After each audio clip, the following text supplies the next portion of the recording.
Escuela Bíblica a la luz de la palabra, escudriñando las Escrituras.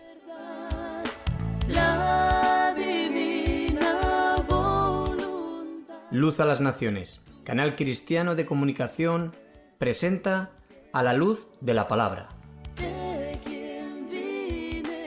Un estudio expositivo de la palabra de Dios, una presentación minuciosa de toda la Escritura. Porque es inspirada por Dios y útil para enseñar, para redarguir, para corregir, para instruir en justicia, a fin de que el hombre de Dios sea perfecto, enteramente preparado para toda buena obra.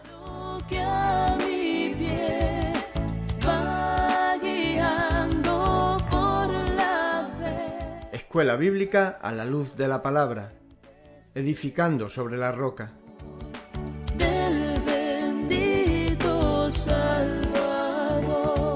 Primera carta del apóstol Pablo a Timoteo, por Juan Luis Vadillo.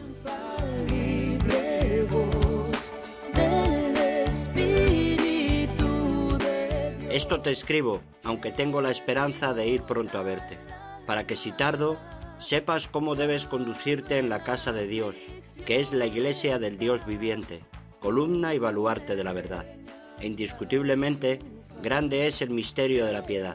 Dios fue manifestado en carne, justificado en el Espíritu, visto de los ángeles, predicado a los gentiles, creído en el mundo, recibido arriba en gloria. Primera carta a Timoteo, capítulo 3, versículos del 14 al 16. No soy, por tu luz al cielo voy, Santa Biblia para mí, eres un tesoro aquí.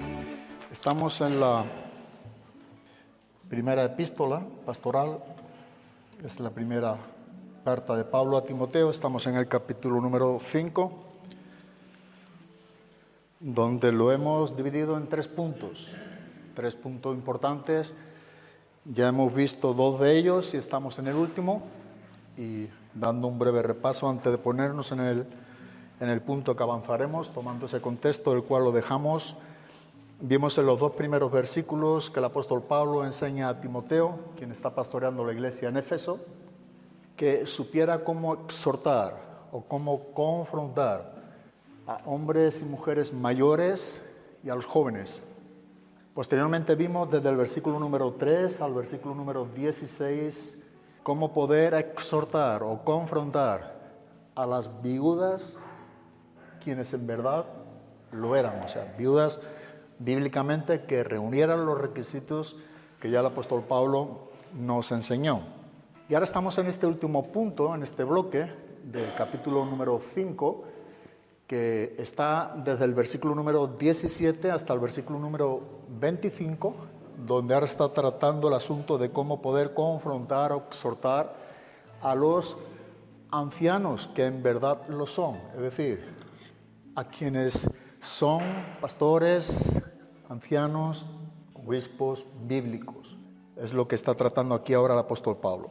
Ahora, la semana pasada estuvimos exponiendo los dos primeros versículos de este último bloque, que son los versículos 17 y 18, y tomamos lectura en el cual nosotros pudimos ver, dice la palabra de Dios, que los ancianos que gobiernan bien sean tenidos por dignos de doble honor, mayormente los que trabajan en predicar y enseñar. Pues la Escritura dice: no pondrás bozal al buey que trilla, y digno es el obrero de su salario. Una de las cosas que pudimos ver, que el título aquí de anciano es intercambiable con lo que es pastor u obispo. Estamos hablando de la misma palabra o del mismo significado con tres palabras distintas, mejor dicho. Pero dice el texto a los ancianos que gobiernan bien, y este es un punto destacable en el cual debe de llamar nuestra atención, porque este es el contexto del cual está tratando aquí el apóstol Pablo. O sea, donde el anciano es un hombre íntegro, es un hombre que ama a Dios, que está en el ministerio, que sirve a Cristo en el ministerio, es una persona entendida, madura y que está sirviendo al reino de Dios. Dice que a los tales deben ser honrados Los tales tienen que ser respetados, a estos ancianos que gobiernan bien, pero dice la palabra de Dios que mayormente a los que trabajan en predicar y enseñar. Y esto es algo que la propia palabra está aquí elogiando y destacando, el ministerio, o estos ministerios que acompañan a los pastores, que deben de ser necesariamente, dijimos, maestros. Entre tanto, el maestro no siempre o no es necesario que sea pastor, pero el pastor sí. Y aquí está diciendo la palabra de Dios que mayormente a los que se dedican, a los que trabajan en predicar y enseñar. También pudimos ver que tales personas eran dignos de tener su salario. Y la comparativa que nos está enseñando es que no pusieran o no se pusiera bozal al buey que trilla el grano, bajo una función de una ley en el Antiguo Testamento donde los mismos bueyes, cuando trillaban, ¿verdad?, el grano, quitaban esa cáscara del grano, ellos mismos podían comer de ese alimento. Así que de la misma manera, si esos animales comen físicamente de ese alimento físico para su sustento, pues de esa misma manera, y cuanto no más, el pastor también es digno de su salario. Ahora lo que estamos viendo también es que en el versículo número 19 y versículo número 20 nos va a enseñar algo que también tiene que ver con tales ancianos. Ahora, nosotros podemos ver desde el versículo número 19 al versículo número 25, vamos a ir viendo a grandes rasgos, porque cada uno de estos textos conlleva mucha enseñanza, donde dicha enseñanza es extensa porque se puede corroborar en diferentes pasajes, tanto en el Antiguo como en el Nuevo Testamento. Pero yo quiero centrarme en esta noche, en el tiempo que nos resta, en los versículos 19 y 20. Y dice el versículo número 19 y versículo número 20, contra un anciano no admitas acusación, sino con 2 o 3 testigos. A los que persisten en pecar, repréndelos delante de todos, para que los demás también teman. Este será el texto que nosotros vamos a tratar de poder aclarar, poder explicar o poder sacar esa exégesis escritural que realmente tiene estos 2 versículos. El apóstol Pablo siempre está tratando este asunto en base a los ancianos que gobiernan bien. Este es un punto que él resalta en diferentes momentos de esta carta cuando habla de los ancianos, pero específicamente desde el versículo número 17 hasta el versículo número 25, nosotros podemos ver que el apóstol Pablo está tratando con tales ancianos. Y aunque contrasta y aunque nos hace ver como contraste de los que gobiernan bien las consecuencias de quienes no gobiernan bien, lo que Pablo quiere elogiar es aquellos quienes están tratando de servir a Dios fielmente, correspondiendo al ministerio que Dios les ha dado. Así que tales ancianos que gobiernan bien es lo que Pablo tiene en mente, es lo que sigue tratando el texto. Literalmente nos está enseñando que no seamos ligeros a la hora de acusar o hablar mal de un anciano. Ahora, esto es aplicable también para todo cristiano. O sea, no solamente es para el anciano. Es como cuando hablamos de los requisitos, no sé si recordáis, de los requisitos del obispo o de los requisitos del diácono.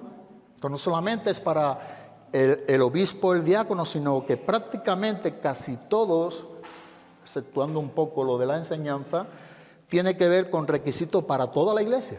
Si uno mira uno por uno, son requisitos que Dios demanda de manera más generalizada por toda la palabra, que cada uno de esos requisitos tiene que ver contigo y conmigo. Pero lo que nos está enseñando ahora es que no seamos ligeros a la hora de juzgar a la persona que Dios ha puesto para pastorear, a la persona que Dios le ha dado el ministerio, la responsabilidad de dirigir a la iglesia, de alimentar a la iglesia. Bueno, muchas de las veces esto no es apreciado dentro de la iglesia y es algo muy triste, porque esto lo que demuestra es que no sabemos nada de la Biblia con respecto a lo que es la iglesia, la función de la iglesia y lo que Dios ha puesto y ha dado a la iglesia para que la iglesia en conjunto seamos edificados. Así que cuando hay esa irreverencia, lo que demuestra es que hay inmadurez. No hay un entendimiento de la palabra. Y muchas de las veces es por corazones donde hay raíces, dice el autor de Hebreos, raíces de amarguras, que es prácticamente, diría yo, el 75% de los prejuicios en contra de un hermano, no necesariamente de un pastor, sino en contra de cualquier hermano. Muchas de las veces son esas raíces de amargura que dice el autor de Hebreos que dejan de alcanzar algo que es muy importante y que necesitamos cada quien de nosotros todos los días, y es la gracia de Dios. O sea, la raíz de amargura es incompetente con la gracia de Dios. O sea, esa gracia no es que no la tenga, sino que no es manifiesta, no es notable, no es algo visto y por tanto no es algo que se apodere de esa persona. Es como que esa resistencia o esa raíz de amargura está continuamente rehusando vivir la gracia de Dios en su vida y está viviendo en sus propias fuerzas con un corazón duro, lejos de vivir con un corazón quebrantado delante de Dios. Pero es verdad que siempre hay personas dispuestas dentro de la iglesia, y esa es una gran verdad, para acusar falsamente a un anciano. ¿Sabe? En los años de cristiano y en diferentes lugares y países, una de las cosas que me ha llamado la atención, y teniendo comunión con muchos hermanos pastores de otros lugares y sobre todo países, y en grandes iglesias también que hemos estado y predicando en diferentes iglesias, una de las cosas que en conversaciones entre hermanos y pastores, uno puede ver que prácticamente las acusaciones que se hacen falsamente contra un pastor, contra un anciano, un obispo, son de niños. Y digo esto en el sentido siempre de manteniendo este principio primario que tiene que ver con el anciano que gobierna bien. O sea, con el que es un anciano bíblicamente. Hay un temor, hay una integridad, hay un ejemplo, hay una vida sobre esta persona, ¿verdad? Uno puede ver que las acusaciones muchas de las veces que proliferan más dentro de la iglesia tiene que ver casi siempre es no me miró, no me saludó, no me ha sonreído, no me gusta que habla muy rápido, no me gusta que habla muy lento, es gordo, es delgado. Honestamente, muchas de esas acusaciones llevan a otras acusaciones, a otros prejuicios, a desvalorar la figura que realmente representa tal persona para la iglesia, para ocupar esa función, desarrollar esa responsabilidad que Dios ha delegado ministerialmente a dicho pastor. ¿Sabes? Y muchas de las veces, como digo, tiene que ver con este tipo de acusaciones, envidias, celos. Hay un sinfín, falta de empatía, ¿verdad? No me gusta como él es. Habría que preguntarle al pastor si realmente le gusta a él como eres tú o como soy yo. O sea, esto es muchas de las veces el trato en el cual se ve que es una iglesia inmadura. Esa iglesia no puede estar nunca creciendo o no es de mi agrado, ¿verdad? ¿Cuántas veces esto también se escucha? No es lo que yo realmente esperaba o no es algo que a mí me agrade y simplemente no te agrada porque tal vez no tuvo un rato contigo o porque no está empatizando bien o porque no es del mismo pensamiento o del mismo perfil de característica que quisiera tú reunir. Ese es el tipo de acusaciones que tristemente muchas de las veces es el que se ve dentro de la iglesia, aunque aquí está tratando con otras acusaciones más graves, más intensas. Ahora es curioso también ver, pero cuando una persona dentro de la iglesia está llevando a cabo estas acusaciones falsas contra un anciano que gobierna, y esto quiero recalcarlo nuevamente, que gobierna bien, a veces nos olvidamos que bíblicamente la palabra nos enseña que tal persona está siendo un mensajero de Satanás. Literalmente. No es algo trivial, ¿verdad? No es a la ligera lo que estoy diciendo, es algo escritural. Porque esto es lo que trata el mismo Satanás, crear división dentro del cuerpo de Cristo. Y no sé si sabes que la palabra división es una palabra compuesta y significa tener dos visiones. Es que tu visión predomine a la visión que pudiera tener como autoridad quien esté en una iglesia. Tu visión es la que debe de prevalecer. Si las cosas no son como yo digo, me gustan, esa iglesia no es correcta. Esa no es una iglesia bíblica, esto es algo que está a la orden del día. O aquí no hay, ¿verdad? Aquí no van las cosas bien porque no se hacen las cosas como a mí me gustan. O como yo digo, como me gustaría. A esto es lo que la Biblia alude de los que son niños en Cristo. Pero como digo, muchas de las veces nos olvidamos de que estamos siendo instrumentos de Satanás, lejos de ser instrumentos ¿de quién? De Dios. Estamos creando división. Estamos acusando falsamente. Y como digo, el 75%, sin ningún error a equivocarme, tiene que ver con corazones, con raíces de amargura. No pueden hablar bien porque no tienen un corazón limpio. Eso lo podemos ver en la misma historia bíblica que nos enseña que hombres del calibre como José en el Antiguo Testamento, uno puede ver y estudiar la vida de José y puede ver cuánto este personaje sufrió como consecuencia de acusaciones falsas, tanto familiarmente, lo que tenía que ver con su familia, como también a modo de trabajo donde se encontraba también con Faraón en Egipto. Es un hombre que sufrió mucho, es un hombre que fue acusado falsamente. Pero no solamente José, vemos esto en Moisés, con sus propios hermanos, María y Aarón, hermanos, con sus propios hermanos. Moisés fue acusado falsamente, y no solamente con ellos dos, sino con otros sin fin de parientes y no parientes, pero siendo igualmente del pueblo de Dios. Vemos esto también en el caso del rey David, en Jeremías, en Nehemías. Pudiéramos poner personajes uno tras otro y pudiéramos tener una biografía un poco panorámica de ellos, y vemos que en diferentes ocasiones fueron acusados falsamente. Pero quien más fue acusado falsamente por excelencia fue nuestro Señor Jesucristo. Él supera a todos los personajes. Y es aquel de quien ni siquiera, dice la palabra de Dios, se halló engaño en su boca. Sin embargo, fue acusado falsamente. ¿Cómo esto se puede entender? Porque si ni siquiera se halló engaño en su boca, no tiene cavidad que haya una acusación o un prejuicio de algo que estuviera haciendo mal. Pero sin embargo, él fue acusado. ¿Y acusado cómo? Falsamente. Porque en él nunca hubo pecado en su propia vida. Así que muchas de las veces nos olvidamos que lejos de ganar, perdemos. Lejos de unir, dividimos. Lejos de ser instrumentos de Dios, somos instrumentos de Satanás.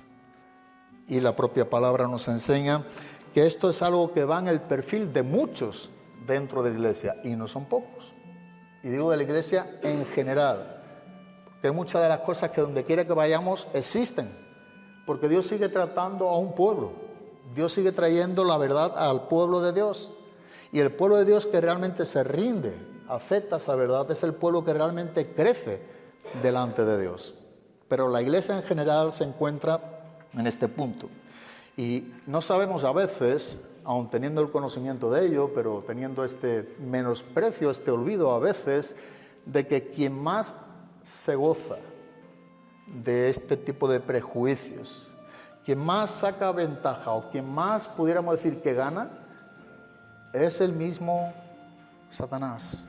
Él es quien saca partida y provecho de todo esto, porque cuando él crea esta división dentro de la iglesia, él va a conseguir o va a tratar de que el reino de Dios no avance. A veces nosotros no tenemos visión para ver cuál es el propósito realmente de que el diablo siembre una cizaña en la iglesia, dentro de los miembros de la iglesia. Pero tenemos que entender que siempre tiene y trata con el reino de Dios. Tiene que ver con el reino. Si no lo puede frenar, va a tratar de que no avance, o cuanto menos que no avance la rapidez, como a veces el reino está avanzando. Y él trata este asunto de engaño con la misma iglesia. Ahora, él tiene diferentes facetas para engañar al pueblo de Dios, para sembrar este engaño, para que el pueblo esté con estos prejuicios o estas acusaciones falsas contra los tales ancianos que gobiernan bien, o sea, que son bíblicamente pastores. Dice en 2 Corintios, capítulo número 11, versículo número 14 y 15, dice, y no es maravilla porque el mismo Satanás se disfraza como ángel de luz. Así que no es extraño si también sus ministros se disfrazan como ministros de justicia, cuyo fin será conforme a sus obras. Una de las versiones dinámicas lo expresa de esta manera, cuanto menos el versículo número 15. Dice, y también sus ayudantes se disfrazan de gente que hace el bien, pero al final recibirán el castigo que merecen por sus malas acciones.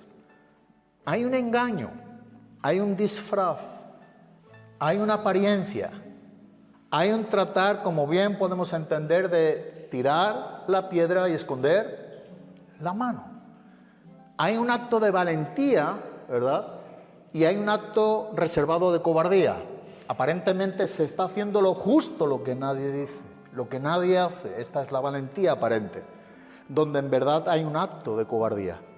Porque esto es la debilidad del hombre cobarde, manifestar este tipo de prejuicios. Que el hombre que realmente tiene un concepto de algo que no está bien, ese será un hombre que siempre tendrá una característica, tratará las cosas como Dios dice. Eso es algo que nunca ha fallado ni va a fallar, porque tiene un orden, unos principios. Y lo último que va a hacer es decir cosas que no tienen que ver con la verdad, sembrar cizañas, dividir la iglesia, hacer prejuicios. Esto no corresponde a un hombre de Dios, sin que necesariamente sea un pastor. Estamos hablando también de los miembros de la iglesia. Así que lo que nos está enseñando el apóstol Pablo, también sus ayudantes se disfrazan, aquellos quienes se dejan utilizar por el mismo diablo, dice que se están disfrazando de gente que hacen el bien. Aparentemente están haciendo el bien, quieren sobresalir. Una de las cosas que predominan tales personas es el mismo orgullo, el ego. Casi siempre es lo que reina, el ego. Son ególatras. Y la egolatría es algo terrible. La egolatría necesita el reconocimiento, el aplauso de los hombres continuamente. Es curioso, pero no tienen ni ánimo siquiera si no hay un reconocimiento de los hombres. No son nada. Necesitan ese tipo de energía por parte de los hombres, de los otros. No apreciando que realmente lo que necesitan es que Dios pueda estar mirando lo que el hombre no ve, y precisamente es lo que está en él, en el corazón, en el corazón. Eso es lo que Dios ve de cada quien de nosotros. Ahí solamente llegan los ojos de Dios, que dice en el libro de Apocalipsis que son como llamas de fuego.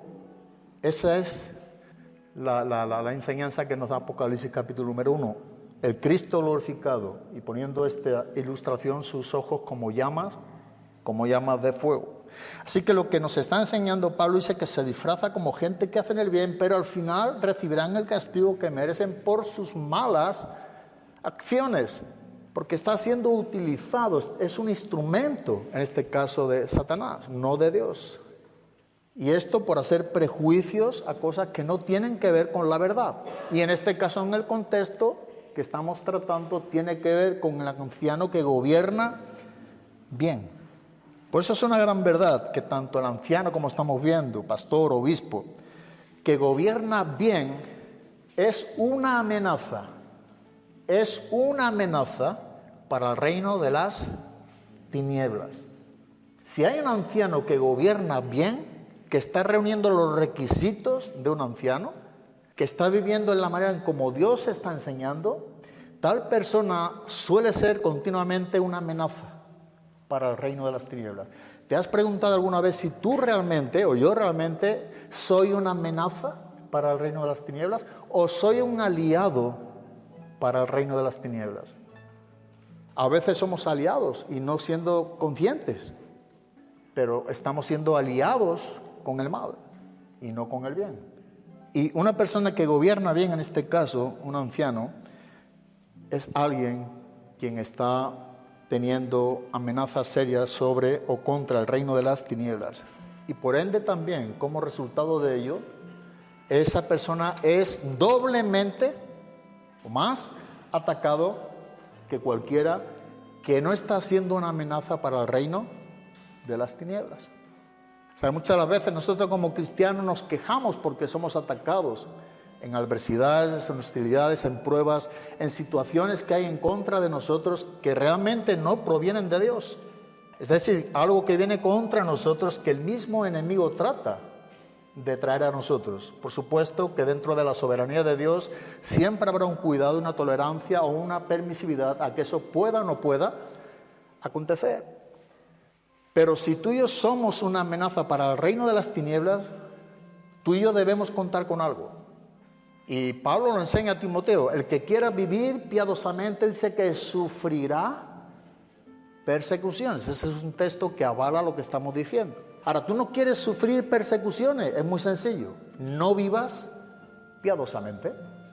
Pero si tú y yo vivimos piadosamente, estamos siendo realmente una amenaza para el reino de las tinieblas, y como resultado de ello sufriremos persecuciones de múltiples maneras, y no necesariamente física, que no siempre es la más cruel. Hay otras persecuciones. Hay otras persecuciones. Dijimos el domingo, ¿no?, sobre los 70 cristianos, sobre la República del Congo, una iglesia evangélica, 70 decapitados.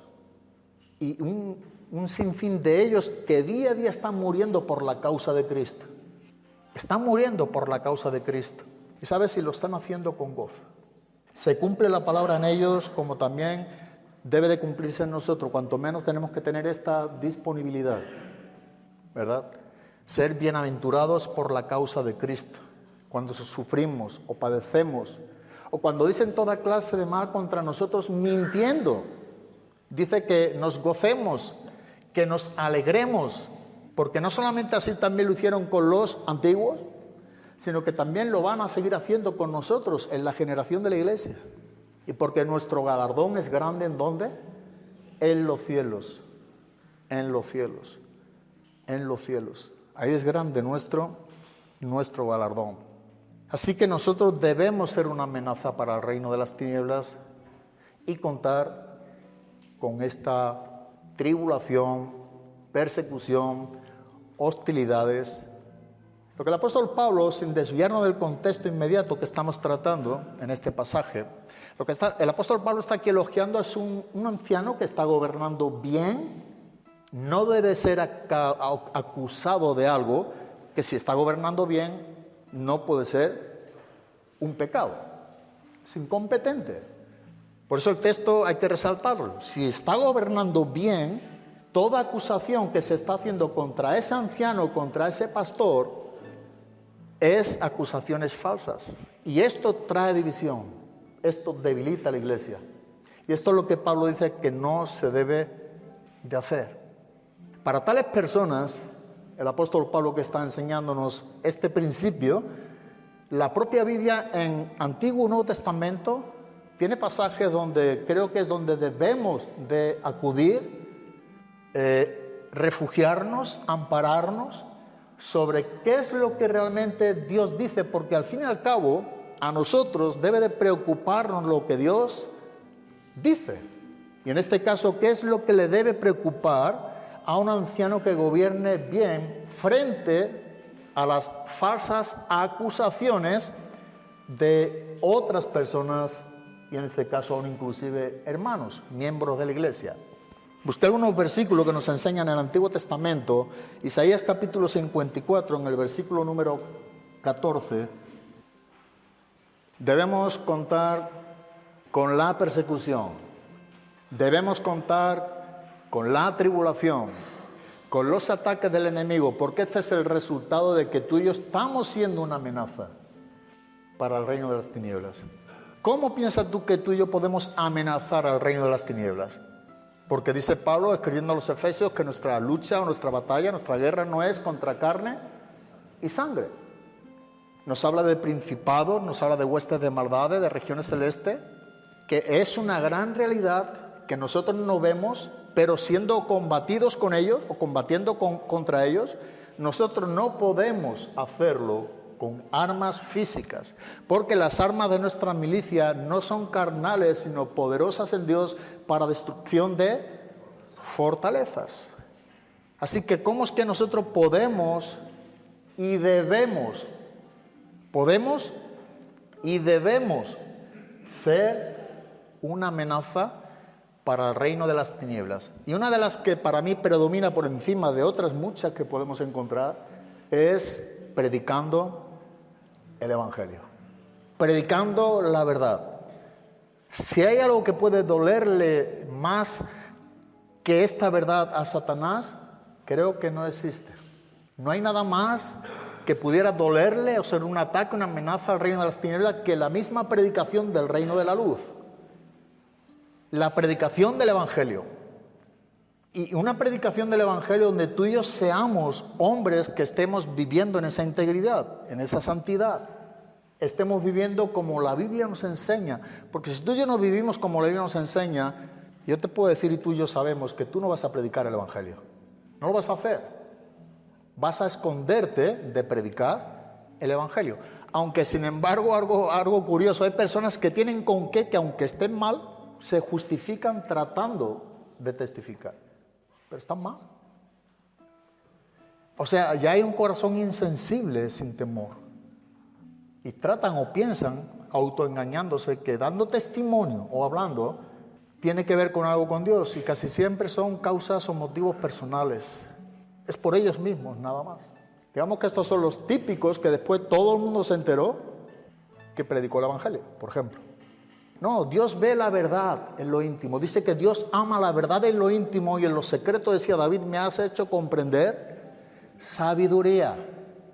Sabiduría. Dios ama la verdad en lo íntimo. Seamos hombres y mujeres de Dios que amemos a Dios en esta verdad íntima, en ese secreto, donde seamos reconocidos por Él, donde en verdad deseemos hablar de Cristo con el propósito de que tales personas sean salvas de la ira de Dios, del juicio de Dios, no por nuestra gloria, no por nosotros, no son trofeos, ¿verdad?, nuestros, no.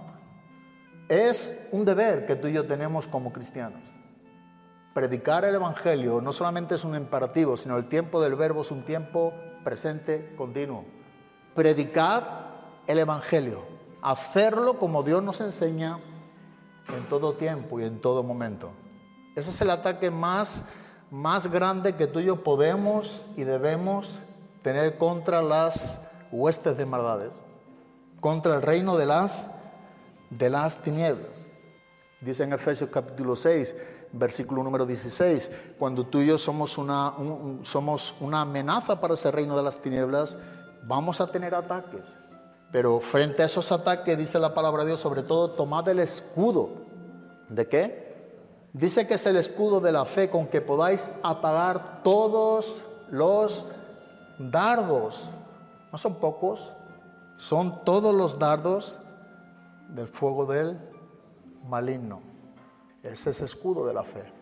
Somos llamados a tomar toda la armadura de Dios para que podamos resistir en el día malo frente a esos ataques. Pero dice el profeta Isaías, donde el Señor mismo promete protección para que aquel que es acusado, en este caso el anciano que es acusado injustamente, bien podemos aplicar este texto a lo que estamos viendo, como a cualquier cristiano que está siendo acusado injustamente.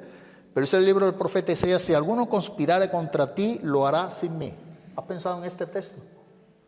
Si el anciano gobierna bien y es conspirado contra él, dice que tal persona lo hará sin él. Ahora, tú imagínate dentro de la iglesia un cristiano estar por un momento sin Dios, sin ningún tipo de aprobación, de consuelo, respaldo. Es como que Dios dice, estás a solas y vas a recibir castigo. Yo no puedo ampararte en nada de lo que vas a decir ni hacer. ¿Por qué? Porque es como si lo hiciera contra mí. Es lo que dice ahora la palabra. Por eso es el profeta Isaías, Si alguno conspirare contra ti, lo hará sin mí. El que contra ti conspirare, delante de ti caerá. Esto se ha cumplido muchas veces. Sigue diciéndonos en el versículo número 17, ninguna arma forjada contra ti prosperará. Y condenarás toda lengua que se levante contra ti en juicio. Esta es la herencia de los siervos de Jehová. Esta es la herencia de los siervos de Dios. Y su salvación, dice, de mí vendrá. Y lo firma, dijo Dios. Y personalmente yo creo que es donde tú y yo debemos de refugiarnos y ampararnos cuando tú y yo somos acusados falsamente. No es arreglar las cosas por nuestras fuerzas. No es buscar a gente para que amparen lo que tú y yo creemos o defendemos. No es mostrar que están equivocados. Lo más importante, aunque esto pudiera ser también algo secundario, es que tú y yo estemos bajo las alas del Altísimo. Estemos cubiertos bajo su protección. Eso es lo más importante. Que Dios esté con nosotros. Que Dios ampare tu vida y mi vida. Que nada que sea contra nosotros tenga ninguna prosperidad. El profeta está defendiendo esto de manera también, no solamente con el pueblo, sino dice de todo siervo de Dios. Cuando uno acusa a un siervo de Dios, debe de tener mucho cuidado. Siempre hablamos en el contexto, hasta ahora vamos a hablar después de otro contexto, de que está gobernando ¿cómo? Bien. Porque cuando no es el caso, entonces dice que hay un orden cómo hacerlo también.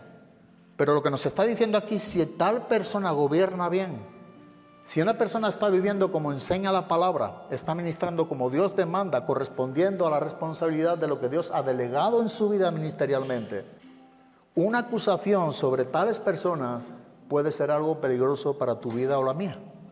Porque nos estamos olvidando que tras esa persona, literalmente está aquel quien le ha dado el deber de decir, hablar, predicar. Se llama Dios. Enseñar, alimentar. Y el olvido de ello pudiéramos acarrear sobre nosotros mismos grandes consecuencias, porque Dios no está contento sobre ello. Y como bien nos ha dicho el texto, lo hará sin mí. Piensa por un momento, de verdad, piénsalo. Pensemos, ¿qué somos nosotros sin Dios? ¿Cómo pudiéramos creer que somos de fuerte y cuánto pudiéramos aguantar ante las dificultades sin Dios? ¿Cuánto crees que será el recorrido que tú y yo pudiéramos avanzar sin Dios? ¿Qué pudiéramos soportar en nuestras propias vidas sin Dios? ¿Qué noticia mala podría venir a tu vida, a mi vida, que pudiéramos recibirla sin Dios? ¿Qué enfermedad a ti y a mí nos pudieran decir mañana en un médico y estar sin Dios? ¿Qué es tu vida y mi vida sin Dios? Nada. Dice, lo hará sin mí, desolado, bajo su propia responsabilidad y esperando el castigo que yo mismo daré. Por sus malas, hemos dicho, acciones. Por sus malas acciones. No podemos cometer el error en nuestra generación donde Dios nos tiene de pensar que todo esto no acarrea castigo, que no tiene consecuencias. Eso es no ver las cosas como Dios nos está enseñando a ver, que tenemos que verlo. Eso es tener una visión no corta, sino una visión que no tiene que ver nada con el reino de Dios. Eso es estar muy perdido, muy sensible a Dios para estar en esa postura. Así que necesitamos sus promesas donde cada quien de nosotros, si somos acusados injustamente, debemos de acudir, recurrir, ampararnos. Dice nuevamente el profeta Isaías en el capítulo número 50, capítulo 50, versículos 8 y 9, dice, cercano está de mí el que me salva. ¿Quién contenderá conmigo? Juntémonos. ¿Quién es el adversario de mi causa? Acérquese a mí. He aquí que Jehová el Señor me ayudará. ¿Quién hay que me condene? He aquí todos ellos se envejecerán como ropa de vestir. Y mira, me gusta mucho esta última expresión que dice, serán comidos por la polilla. Serán comidos por la polilla.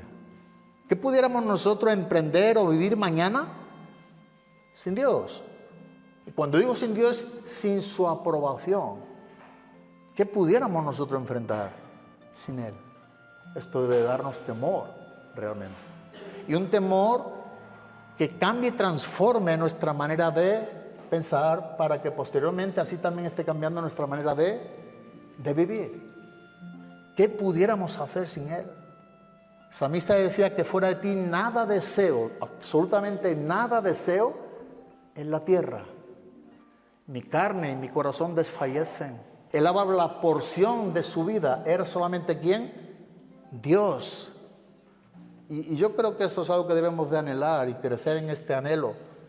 Que Dios realmente sea todo cuanto nosotros no solamente necesitemos, sino amemos con todas nuestras fuerzas. Dios, ese es el asunto, Dios. Él es el asunto, Dios.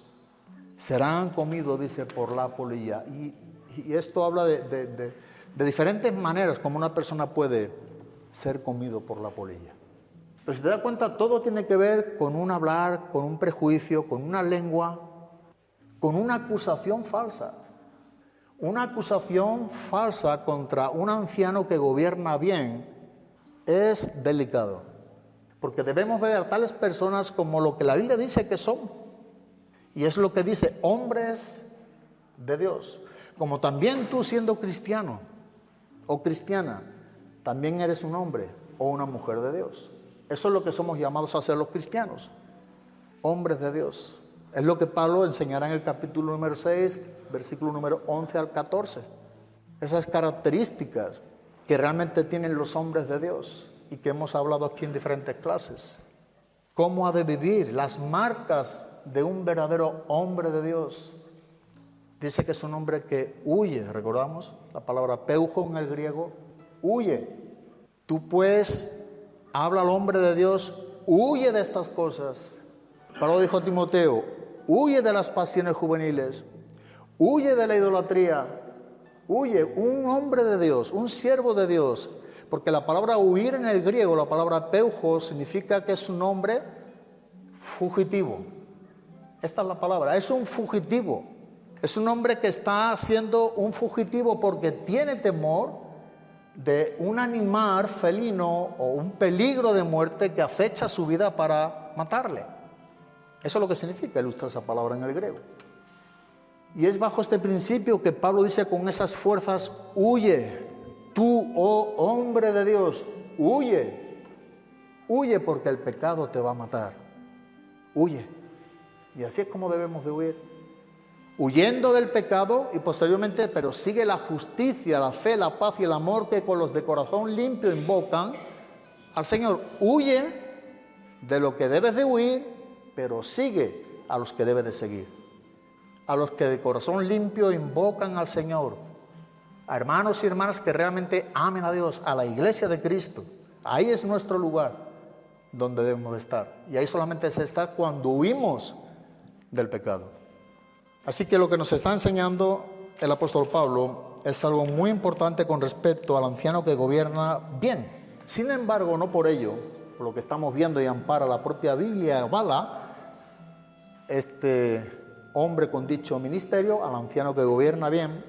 No por ello queremos decir que un anciano no pueda ser acusado. No es lo que nos está enseñando el texto. El texto nos ha dicho, contra un anciano no admitas acusación sino con 2 o 3 testigos. Gramaticalmente dice, contra un anciano no admitas acusación, a menos, para que entendamos, que se haga con 2 o 3 testigos. Nuevamente, el contexto del versículo precedente es un anciano que gobierna bien. Por eso el énfasis de que no admitas. Dice el versículo número 19, acusación. Ahora bien, ahora Pablo dice, hay una acusación. Bueno, vale. Debe de ser una acusación bíblica. Porque lo que nos está enseñando el texto es que entonces, ¿se puede acusar a un anciano? Sí, por supuesto que sí. Igual que cualquiera de nosotros. Pero lo primero que nos está enseñando es que no se puede hacer a menos que sea, dice, con 2 o 3 testigos.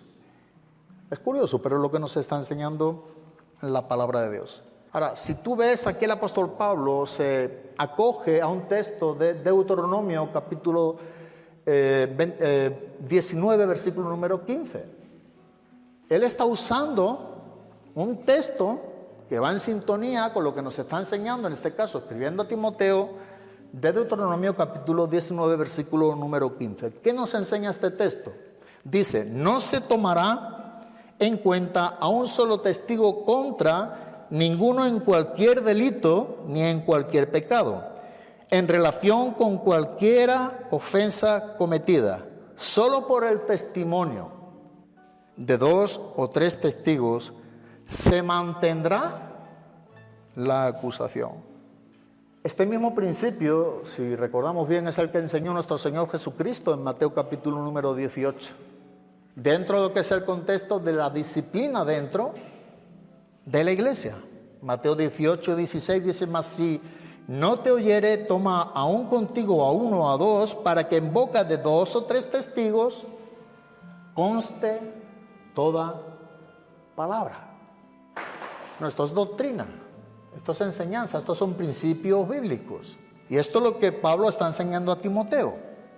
El anciano no está exento de ser acusado, pero cuando es acusado, debe de ser acusado por 2 o 3 testigos, lejos de difamar, de acudir públicamente en el sentido de buscar esparcir unos con otros, crítica, prejuicios. No, hay que hacerlo bíblicamente. Claro, esto demuestra el calibre de una iglesia. Esto está mostrando y nos está retando en qué nivel tú y yo nos encontramos como iglesia. Porque si es que hay que hacerlo, entonces debemos de hacerlo como enseña la palabra de Dios. No como tú y yo pensemos, debemos conocer la palabra de Dios. El problema muchas veces es que no la conocemos. No conocemos la palabra de Dios. Y hacemos cosas sin ton ni son, sin ideas. A veces ni siquiera sabemos lo que nos está enseñando la palabra, lo que la palabra respalda o avala o aprueba y lo que la palabra también reprueba. Es importante que tú y yo seamos hombres y mujeres que conozcamos la palabra de Dios. Ahora, otro punto importante, un anciano puede ser acusado, en este caso como estamos viendo, o sea, no está exento de ser acusado, pero puede ser acusado si hay pecado en él. Volvemos al mismo principio. O sea, para acusar a un anciano, al igual que un hermano, no estamos cambiando, estamos hablando de lo que nos está llevando el texto. Pero en este caso nos está enseñando el orden tan explícito que Pablo está enseñando a Timoteo. ¿Cómo es que Timoteo debe de enseñar esto donde realmente había un gran problema en la iglesia en Éfeso? Esto tiene que ver en el contexto cultural de lo que estaba ocurriendo en Éfeso en el primer siglo de la era cristiana. Era un problema y Pablo está tratando de enseñar a Timoteo para que Timoteo enseñara en la iglesia cómo es que se tenía que destruir lo que los falsos maestros habían enseñado para que prevaleciera la sana doctrina. Y ese es el contexto del motivo por el cual Pablo escribe a Timoteo, para que sepas cómo debe conducirse uno, ¿dónde? En la casa de Dios. Ese es el motivo de la carta de Pablo a Timoteo, para que si tardo Timoteo, recordemos que Pablo salió de prisión por 2 años en Roma, y cuando él sale de prisión va de camino a Macedonia a visitar las iglesias, y lo que le está diciendo a Timoteo, si yo tardo, tú debes saber cómo conducirte dentro de la casa de Dios. ¿Has pensado esto en ti y en mí? Porque lo que nos está enseñando esta carta, esta epístola pastoral, es como realmente tú y yo debemos de vivir dentro de la iglesia. No fuera, dentro de la iglesia. Y entonces todos estos principios están sujetos a este principio fundamental que se llama el principio mayor, ¿cómo se le llama? Del propósito de esta carta. Saber cómo debemos conducirnos dentro de la casa de Dios. Entonces el anciano no está exento de ser acusado siempre y cuando haya pecado en su vida. Porque si no, a ver, si es un anciano que gobierna bien y está siendo acusado, es porque ese anciano ha sido descubierto en pecado o se sabe que ha pecado. Entonces dejó de gobernar bien. Esto es una posibilidad, por supuesto. Pero tiene que hacerse como nos enseña la palabra de Dios, por 2 o 3 testigos. O sea, no sirve a dicho anciano o quien quiera que sea y peque, no está exento de ser acusado y corregido por la iglesia, porque dicha persona también debe tener el mismo cumplimiento que cada quien de nosotros tenemos de lo que tiene que ver con la santidad de Dios. Y mira cómo el autor de Hebreos en el capítulo número 12, en el versículo número 14, dice: seguid la paz con todos. Seguid es un mandamiento. Este verbo es un imperativo, es constante. Habla de la iglesia, seguid la paz con todos. ¿Y qué más? Y la santidad del anciano, la santidad de todos los miembros de la iglesia, con todos. No es una élite especial, ¿verdad? No. Sigue siendo también un miembro del cuerpo de Cristo, con roles distintos, pero es uno más dentro del cuerpo de Cristo. Y no es desvalorar, porque si tú desvaloras, estás desvalorándote a ti como miembro del cuerpo de Cristo. La cabeza ya está y es Cristo. Y todos nosotros, todos, cualquiera que sea el ministerio que Dios nos haya dado, somos miembros del cuerpo de Cristo, con funciones distintas, pero todos somos miembros del cuerpo de Cristo. Estamos todos al mismo nivel. Dicho esto, vuelvo a reiterar, en el ámbito de la justificación, en la santificación tú y yo no estamos al mismo nivel. En la justificación todo cristiano, en la corte celestial de Dios, está al mismo nivel. Dios no está viendo a alguien más alto que otro cristiano. No, porque ha sido justificado por los méritos de Cristo, por la sola fe. Entonces, todo cristiano tenemos esta gracia que Dios nos ha dado, y esta palabra dikaion en el griego, esta justificación que significa declarado no culpable o inocente. Esta declaración que Dios ha hecho sobre ti y sobre mí es porque ve a Cristo en nosotros. Y aquí no hay grados. Pero cuando se habla de santificación, no estamos al mismo nivel. Por supuesto que no. Puedes vivir 4, 5, 6 años como cristiano y ser un enano espiritual. No estar creciendo. Estar con esas raíces de amargura y pasar los años y no tener una imagen de Cristo en tu vida, como consecuencia del pecado, porque en la santificación tú y yo debemos de cooperar con la obra del Espíritu Santo en nosotros. Entonces tú y yo tenemos una responsabilidad también ahí. Entonces cada quien de nosotros que dejemos que el Espíritu Santo obre en nosotros y permitamos que trate con nosotros y que nos use, tal persona tendrá un mayor grado de santificación en su vida que aquella persona que no se deje tratar por Dios, que viva con un corazón endurecido, en desobediencia con Dios, viviendo para sí mismo. No puede tener un alto grado de santificación.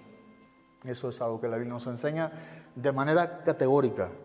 Y eso es algo no solamente que nos enseña, que tú y yo vemos entre nosotros. No hace falta que nadie nos lo diga, lo vemos.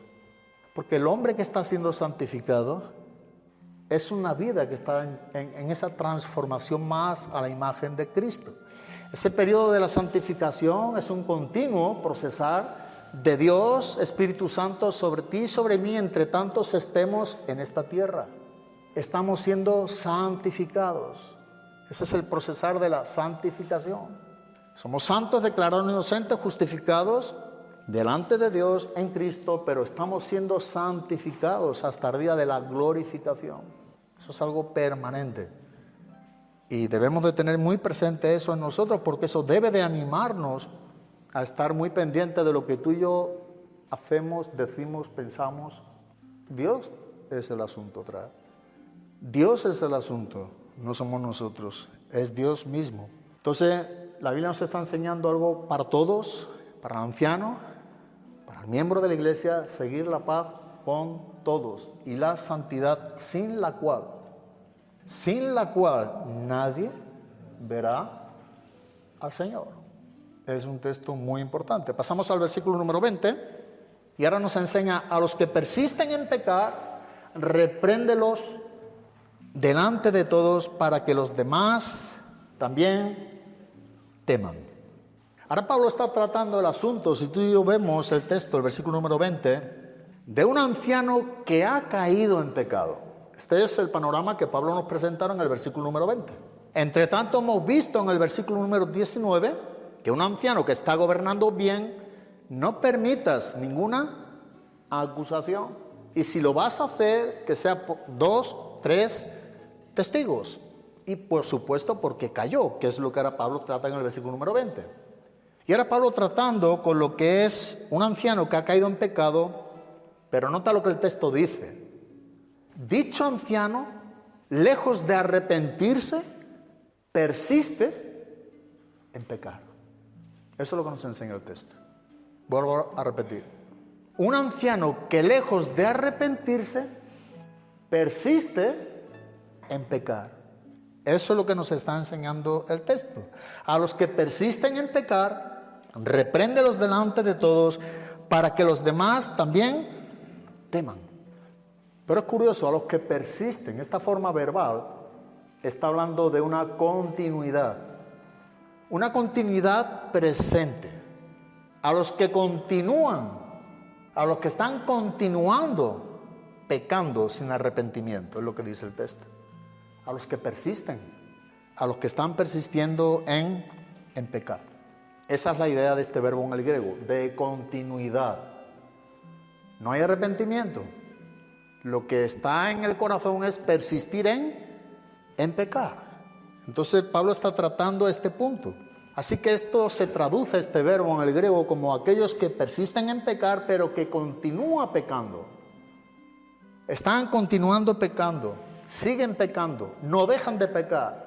Todos estos sinónimos es el equivalente aquí en el griego de este verbo, que persisten.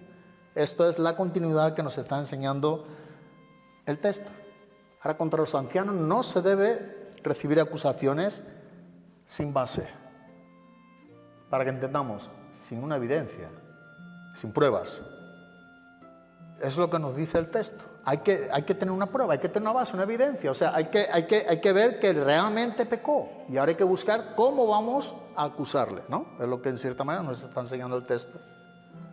Pero no nos olvidemos que lo que resalta Pablo es al anciano que le han cogido en pecado y que no se arrepiente y que en vez de arrepentirse sigue pecando.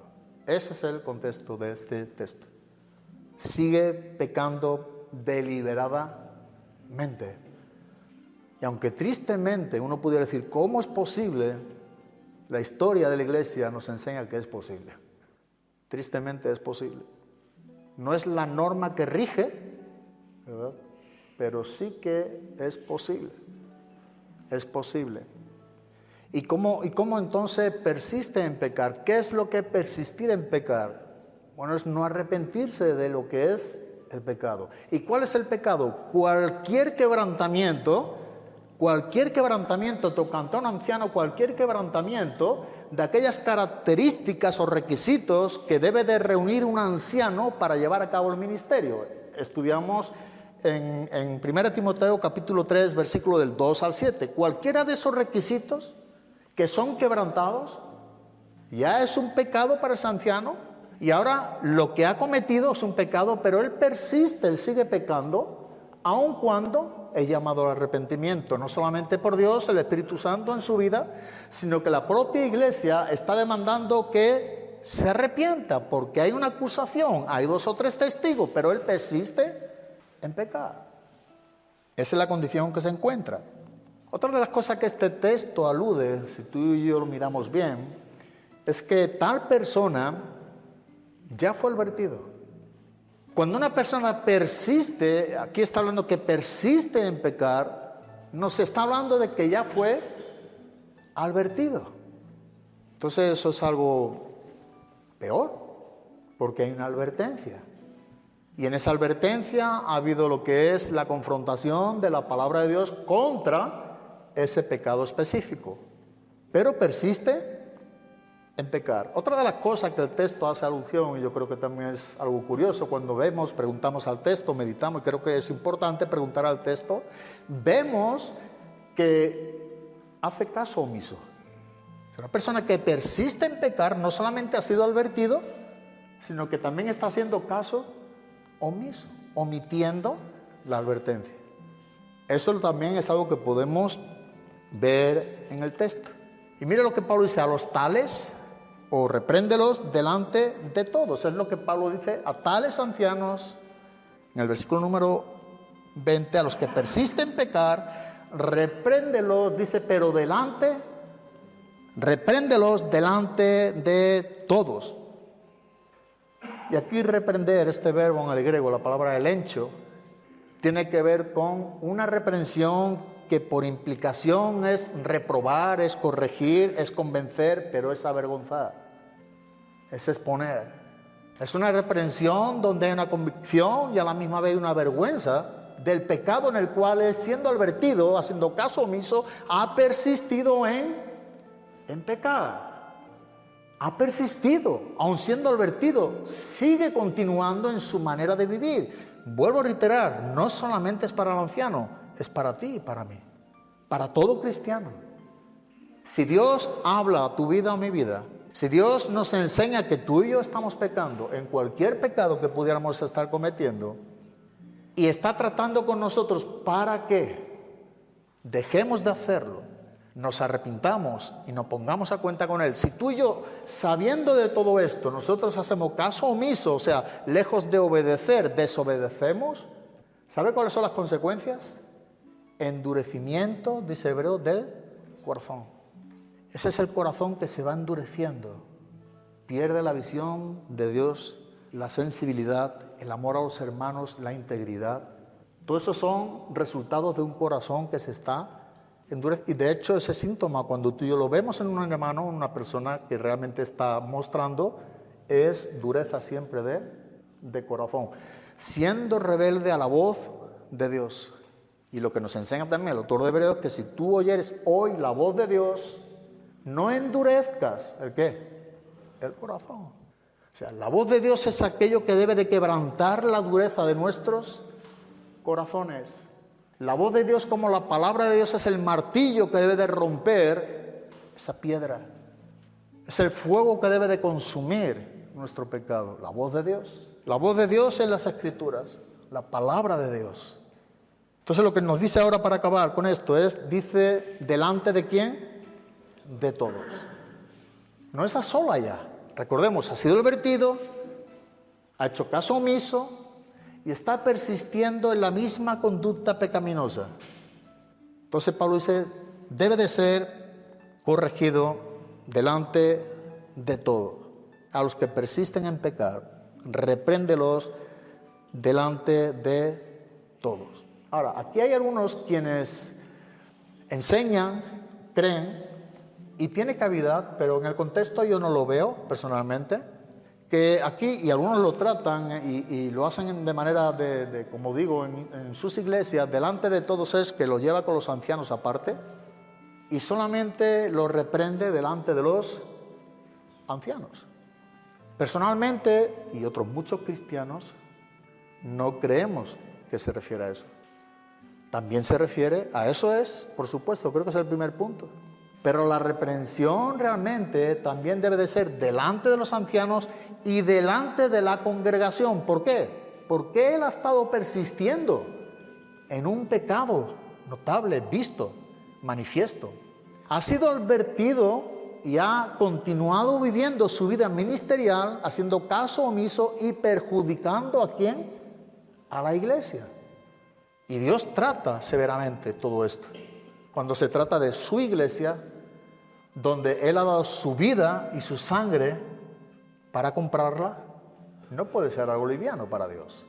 Entonces, delante de todos, no solamente de los ancianos, sino delante de la congregación.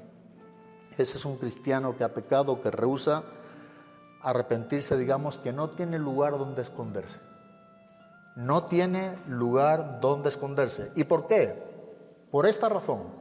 Cuando alguien, siendo pastor anciano, es tratado, algo que ha afectado a la iglesia, es tratado a solas con los ancianos, solamente con los pastores, continuará mostrando otra cara con la iglesia.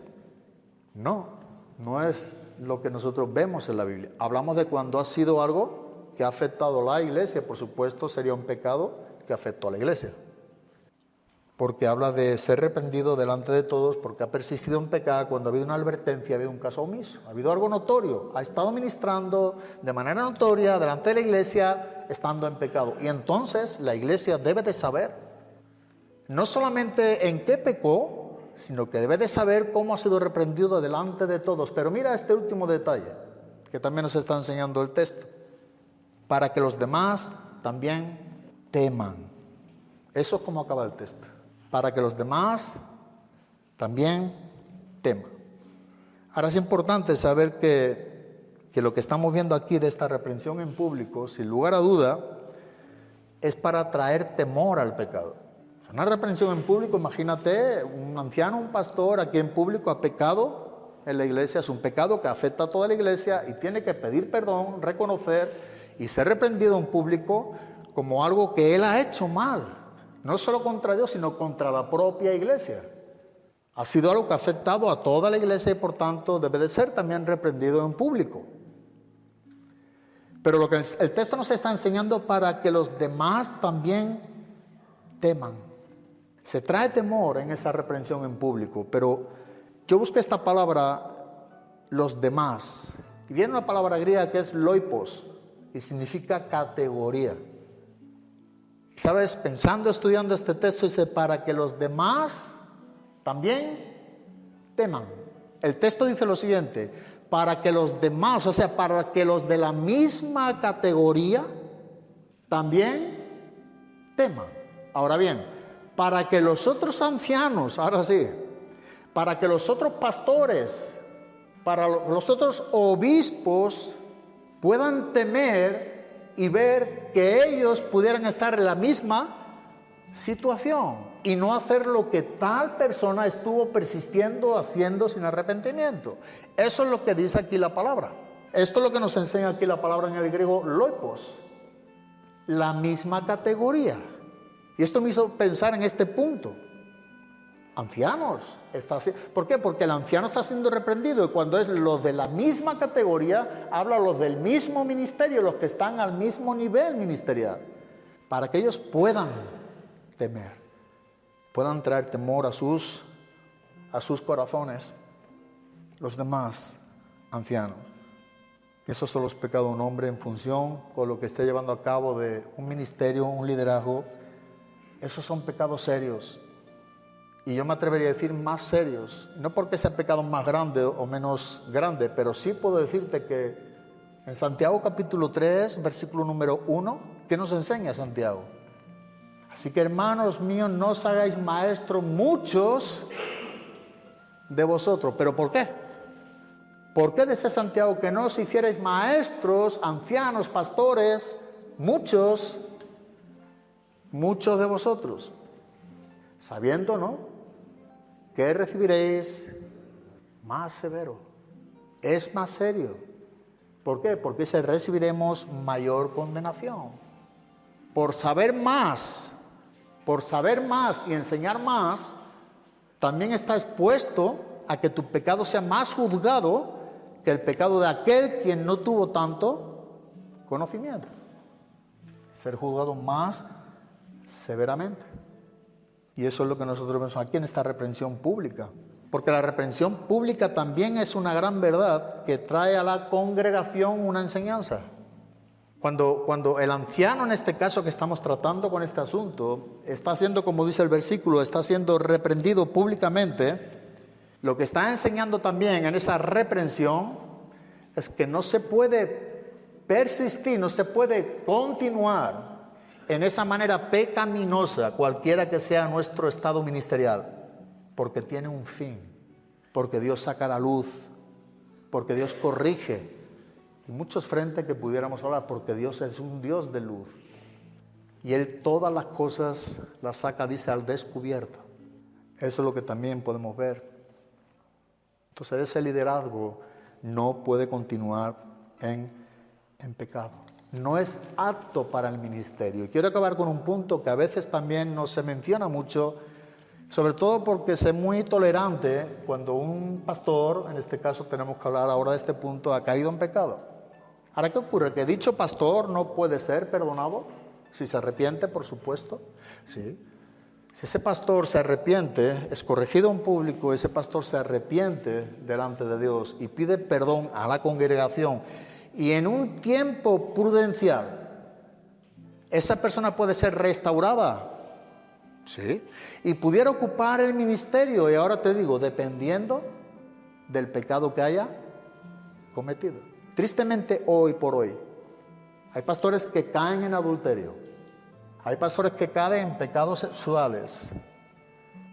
Y piensan que y ya han salido a la luz los pecados, y se ha corregido, se ha tratado, y han tenido un punto de arrepentimiento, y se han arrepentido de verdad delante de Dios, delante de la iglesia, y han estado, pongámosle un tiempo prudencial, como unos años, mostrando un fruto de ese arrepentimiento. Pero tratan nuevamente de ocupar el cargo de anciano. Y la Biblia dice imposible. Es duro, es lo que Dios dice. Quiere servirme y debe de servir, dice Dios. Un anciano perdonado, por supuesto, hay campo de trabajo. Pero la predicación, por favor, no. No olvidemos que ha afectado a toda la iglesia. ¿Y en qué te basas? Y con esto acabamos. Proverbios capítulo número 6, versículo 32. Este ministerio no debe jamás de restituirse. Lo digo con todo lo que realmente, como lo siento, no debe jamás restituirse. Jamás. Y la propia palabra lo ampara en esta manera. Proverbios capítulo 6, versículo 32 y 33 dice: mas el que comete adulterio es falto de entendimiento. Corrompe su alma el que tal hace. Está hablando del adulterio, no está hablando de cualquier pecado. Hemos dicho del adulterio, algún pecado sexual. Heridas y vergüenza hallará. Y mira lo que dice. Y afrenta, que es un sinónimo de vergüenza. Y vergüenza o afrenta nunca se borrará. Nunca se borrará. Esto no es una condenación. Dios ha perdonado, la iglesia ha perdonado.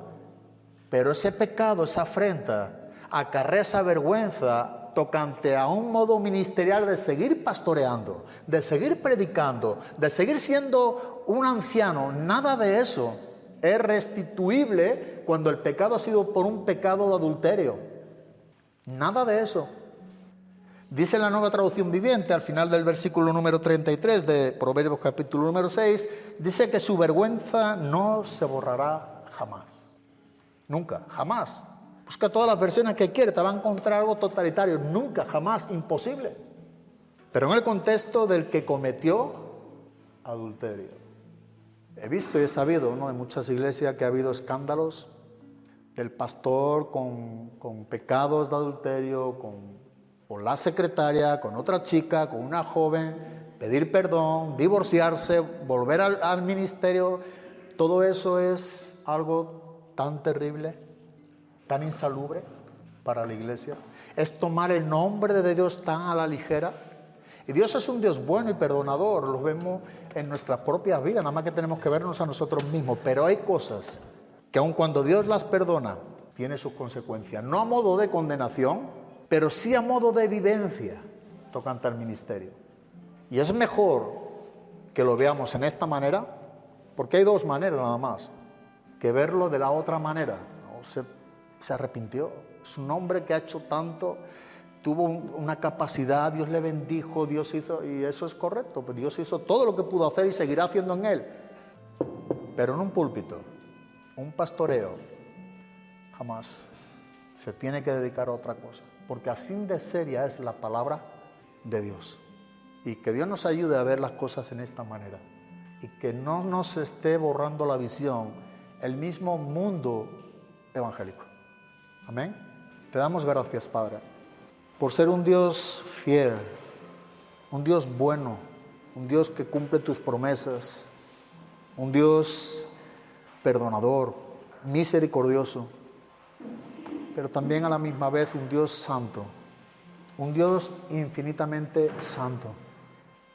Oh Dios, obra y trata con nuestras vidas en lo personal, en cualquier situación que pudiéramos estar viviendo, o pudiéramos vivir, o hayamos vivido, cualquiera que sea el caso, de estar atendiéndolo a tu manera, Dios. Estar delante de ti de la manera correcta, con la solución correcta de tu palabra, con la obediencia correcta de tu enseñanza. Ayúdanos, Señor, a ser personas que estemos siempre haciendo prejuicios contra ancianos, contra pastores, contra el liderazgo, sin ningún tipo de prueba. Y si hubiera una prueba, Dios, que esa acusación se pueda hacer de manera también bíblica, como tu palabra enseña. Tú eres un Dios de orden y nos enseña a vivir en orden y hacer las cosas en orden. No queremos vernos sin ti, Dios. En ninguna situación de nuestras vidas, de nuestros días, de nuestras horas y minutos, segundos, no queremos vernos sin ti, sin tu amparo. Señor, sin tu respaldo, no queremos vernos ni por un solo momento. Danos sensibilidad a tu voz, a tu palabra. Danos corazones tiernos, sensibles a ti, Dios. Obra tú el carácter de Cristo en nosotros de una manera donde Cristo sea visto en nuestras propias vidas. Obra con poder en tu iglesia, Dios, cualquiera que sea el lugar donde se encuentre. Tu iglesia, Señor, la que tú compraste con tu sangre. Ayúdanos, Dios, a ser cristianos, cristianos de verdad, de corazón. Cristianos que te amemos por encima de todo y como resultado con un propósito de servirte a ti, Cristo, a tu reino. Gracias por esa honra, por ese privilegio, Dios. Nada puede superar ese privilegio que tú nos brindas, Dios. Oh, te amamos, Señor Dios. Te amamos, te pedimos que tú derrame gracia sobre nuestras vidas, sobre nuestros corazones, sobre nuestras familias, sean cubiertas con tu sangre, Jesús. Sobre cada uno de nuestros hijos, cúbrelos, guárdalos tú, Jesús. Ten misericordia de nuestras hermanas en estos tiempos difíciles en la vida de Sara. Señor, que tú tengas la última palabra de esas pruebas, de esos ganglios, Dios. Que tú pongas tu mano en ella, Cristo. Que sea tú quien realmente tenga esa última palabra, Dios. Y si es tu voluntad, oh Dios, guárdala, cúbrela, sánala tu Cristo. Por la vida de Lala te seguimos pidiendo y estamos agradecidos por ver esa mejoría, pero tú siempre tienes esa última palabra, Dios. Y si es tu voluntad, tú lo vas a hacer, Dios, porque tú eres el Dios de milagros, de todo lo imposible. Para ti todo es posible, Dios. Oh Dios, muchas gracias por este lugar, por tu iglesia, por cada uno de los chicos y chicas que estás trayendo, que ellos puedan conocerte, Dios, que tú los libertes del pecado, que puedan conocerte a ti, Cristo. Queremos agradarte con todas nuestras vidas y todos nuestros corazones, Cristo. Pedimos también por este viaje de Suecia, por la escuela bíblica, Dios, que tú pues ponga un tiempo propicio para enseñar a cada uno de los alumnos y que sean gente que puedan servirte con todos sus corazones, Dios.